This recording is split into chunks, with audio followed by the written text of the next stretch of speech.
రాష్ట్రంలో కాంగ్రెస్ ప్రభుత్వం ప్రతిష్టాత్మకంగా చేపడుతున్న యంగ్ ఇండియా ఇంటిగ్రేటెడ్ స్కూళ్ల నిర్మాణంలో భారీ ఎత్తున కుంభకోణం జరుగుతోందని మాజీ మంత్రి BRS deputy floor leader Harish Rao ఆరోపించారు. రాష్ట్ర వ్యాప్తంగా ఇప్పటివరకు 76 ఇంటిగ్రేటెడ్ స్కూళ్లకు టెండర్లు పూర్తి చేస్తే బీఆర్ఎస్ సిట్టింగ్ ఎమ్మెల్యేలున్న 26 నియోజకవర్గాలకు ఇవ్వలేదని ధ్వజమెత్తారు. కక్షపూరితంగానే బీఆర్ఎస్ ఎమ్మెల్యేలకు స్కూళ్లు మంజూరు చేయలేదని ఆరోపించారు. ఇవాళ అసెంబ్లీలోని బీఆర్ఎస్ ఎల్పీ కార్యాలయంలో ఆయన మీడియాతో చిట్చాట్ నిర్వహించారు. బీఆర్ఎస్ నుంచి కాంగ్రెస్ లో చేరిన 10 మంది పార్టీ ఫిరాయింపు ఎమ్మెల్యేలకు, కొందరు బీజేపీ ఎమ్మెల్యేలకు మాత్రం స్కూళ్లు కేటాయించారని, కానీ బీఆర్ఎస్ ఎమ్మెల్యేలకు మాత్రం మంజూరు చేయడం లేదన్నారు.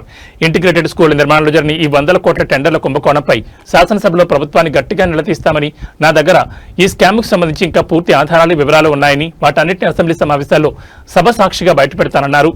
యంగ్ ఇండియా ఇంటిగ్రేటెడ్ స్కూళ్ల నిర్మాణంలో పెద్ద ఎత్తున అవినీతి జరుగుతోందని, కాంట్రాక్టర్లు ఆర్గనైజ్డ్ రింగ్ గా అయ్యి పనులు పంచుకుంటున్నారని ఆరోపించారు.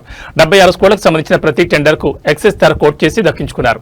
టెండర్లలో కనిష్టంగా 4.59% నుంచి గరిష్టంగా 4.96% ఎక్సెస్ తో నిబంధనల ప్రకారం 5% దాటకుండా పక్కా ప్లాన్ తో కొల్లగొట్టారని ఆరోపించారు. ఒక్కో స్కూల్ కు 250 కోట్లు కేటాయించగా అందులో సివిల్ వర్క్స్ కోసమే సుమారు 150 కోట్లకు పైగా ఖర్చు చేస్తున్నారు. 76 స్కూళ్లకు సంబంధించి ప్రభుత్వ అంచనా వ్యయం 10,199.54 కోట్లు కాగా కాంట్రాక్టర్లు దాన్ని 10,693.55 కోట్ల ఎక్సెస్ తో దక్కించుకున్నారని, అంటే కేవలం ఈ టెండర్ల ద్వారా సుమారు 494 కోట్ల ప్రజాధనాన్ని అదనంగా దోచిపెడుతున్నారని ఆరోపించారు.